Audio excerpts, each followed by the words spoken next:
যুৱক যুৱতীয়ে 2 লাখ টকা চৰকাৰৰ পৰা লাভ কৰে, 1 লাখ টকা ঘূৰাই দিব নালাগে আৰু 1 লাখ টকা কোনো ধৰণৰ ইণ্টাৰেষ্ট নোহোৱাকৈ চৰকাৰক লাহে লাহে ঘূৰাই দিব লাগে। গতিকে আমি এনেকৈ যোৱাকালি মই ডিব্ৰুগড়ত দিলোঁ, আজি গুৱাহাটী তাৰ আগদিনাখন গুৱাহাটীত দিলোঁ, আজি বঙাইগাঁৱত দিলোঁ। 12 জাগাত আমি সভা কৰি এনেকৈ হিতাধিকাৰীসকলক বিতৰণ কৰি দিম।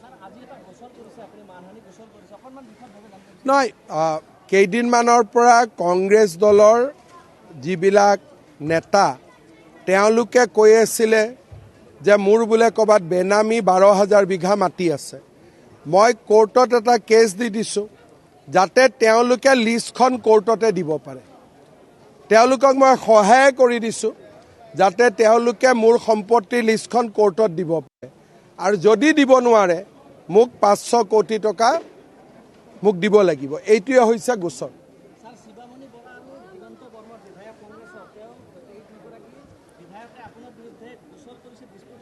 ভাল কথা আকৌ। সাম্প্ৰদায়িক মানে কি? মইতো কাৰ এগেইনষ্টত আছোঁ আপোনালোকে জানেই। গোচৰ তৰিলে মোৰ কিটো হ'ব? মইতো কলা মানে কলা, বগা মানে বগা। আজিও ভাষণত মই কি ক'লোঁ? মই ভয় খাই আছোঁ নেকি? গতিকে মোকতো এইবিলাকে কোনো ভয় খুৱাব নোৱাৰে। আজি কেছ দিয়াৰ পিছতো মই মিটিঙত কি ক'লোঁ? গতিকে শিৱামণি বৰাই কেছ দিয়ক, দিগন্ত বৰ্মনে কেছ দিয়ক, তেওঁলোকৰ মালিক ৰাহুল গান্ধীয়ে কেছ দিয়ক, বুঢ়া আঙুলি বাছ। আমচু মানে কি? আমচু মানে কি? এইটো এটা পাৰ্টি আছে নেকি? সেইটো মই নাজানোৱে।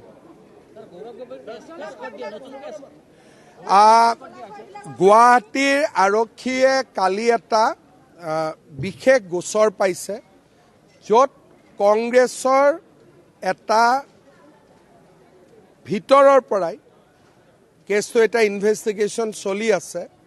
তেওঁলোকে এখন মাৰপিটৰ নাটক কৰিব খুজি আছিলে। যোৱাকালি আমি কালি ৰাতি মানুহ এজনো এৰেষ্ট হৈছে যোনে ষড়যন্ত্ৰ কৰিছিলে। 4-5 দিন পিছত আপোনালোকক আমি ভাল কৰি ক'ব পাৰিম। তাৰ পৰিপ্ৰেক্ষিততে আজি আমি ছিকিউৰিটি অলপ বঢ়াই দিছোঁ, কাৰণ তেওঁলোকৰ ভিতৰৰ পৰাই চিম্পেথি ল'বৰ কাৰণে নাটক এখন কৰি আছিলে। মই আজি নকওঁ, আজি আমি এটা ইম্পৰ্টেণ্ট এৰেষ্ট কৰিছোঁ গুৱাহাটীত ৰাতিপুৱা 6টা বজাতে। যোৱাকালি এজন মানুহে আহি আমাক কিছু ইনফৰমেশ্যন দিছিলে। আজি গধূলি আমি আৰু এগৰাকী মানুহক নটিচ দিছোঁ। গুৱাহাটী পুলিচে কেছটো ইনকুৱাৰী কৰি আছে। এটা চিম্পেথি লোৱাৰ কাৰণে তেওঁলোকে এটা প্লেনিং কৰি আছিলে। আমি ৰাইজক গোটেইখিনি ক'ম, 2-3 দিন লাগিব ইনকুৱাৰীটো কমপ্লিট কৰোঁতে। তাত কংগ্ৰেছৰে কিছুমান আজিকালি এটা পাৰ্টি আনিছে কংগ্ৰেছে। সেই পাৰ্টিটোৰ নাম হ'ল ইনক্লুচিভ মাইণ্ড। তাৰ মানুহজন হ'ল সুনীল কানগুলে, লগত এগৰাকী মহিলা আছে।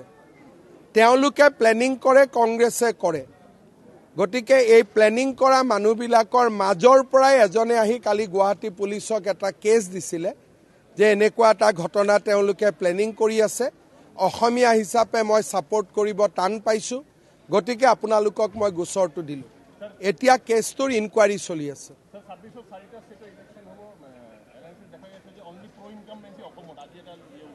চাওক, অসমততো ইয়াত এণ্টি ইনকামবেঞ্চিৰ কি কথা আছে? আপোনালোকে মিটিংখন শুনিলে, ডেইলি ৰাইজ উপকৃত হৈ আছে। আৰু অসমততো মানুহে ইলেকশ্যনলৈকে খালি ৰখি আছে ভোট দিবৰ কাৰণে। কাৰো মনত এইটো ভাবেই নাই যে মুখ্যমন্ত্ৰী চৰকাৰ কিবা বেলেগ আহিব। এতিয়াওতো কাগজ মোকেই দি আছে, অথচ চবেই জানে 20 দিন পিছতে ইলেকশ্যন আছে। সেইকাৰণে অসমৰ মানুহে কাক ইলেকশ্যনত জিকাব নিজিকাব এইটো ইতিমধ্যে সিদ্ধান্ত লৈছে।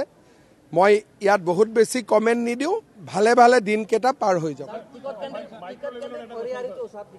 টিকট কেন্দ্ৰিক কৰিয়াউৰি কেইটামান সমষ্টিত থাকিব, বহুতত নাথাকে। অভয়াপুৰীত থাকিব, কাৰণ বঙাইগাঁৱত বিজেপিৰ মানে বহুত দিন ইলেকশ্যন উঠিব পৰা নাই। এইবাৰ এটা সম্ভাৱনা আছে অভয়পুৰীত উঠাৰ। গতিকে সকলোৱেতো টিকট বিচাৰিবই বঙাইগাঁও জিলাত এটা অভয়াপুৰীত বিজেপিয়ে খেলিব আৰু বঙাইগাঁৱত এজিপিয়ে খেলিব সেইটো আমাৰ প্ৰস্তাৱ এজিপিৰ লগত ফৰ্মেল আলোচনা হোৱা নাই কিন্তু মই ফণিদাৰ লগত অলৰেডি পাতিছোঁ যে অভয়াপুৰীত আমি খেলিম বঙাইগাঁৱত আপোনালোকে খেলিব বিলাসীপাৰাত লৈও সমস্যা আছে কিন্তু বিলাসীপাৰাত আমাৰ বিজেপিৰ কাৰ্যকৰ্তাসকলে নিজৰ ভিতৰতে যিমান কাজিয়া পেচাল কৰি আছে মোৰ নালাগে যে বিলাসীপাৰা আমি জিকিম কাৰণ টান সমষ্টি যদি মানুহ একতা হৈ নাথাকে ইলেকশ্যনটো হাৰিব যোনে টিকট নাপায় সিয়ে চিপৰাং মাৰিব আৰু তাতে আমি কিমান পাৰ্চেণ্টত মাৰ্জিনত আছোঁ 1-2%। সেইকাৰণে যেতিয়া 1-2%ত মাৰ্জিনত থকা চিট এটাত বিজেপিৰ নিজৰ ভিতৰতে দুটা গ্ৰুপ হয় তেতিয়া বুজি পাব লাগে যে এইটো চিটত জিকাৰ সম্ভাৱনা কম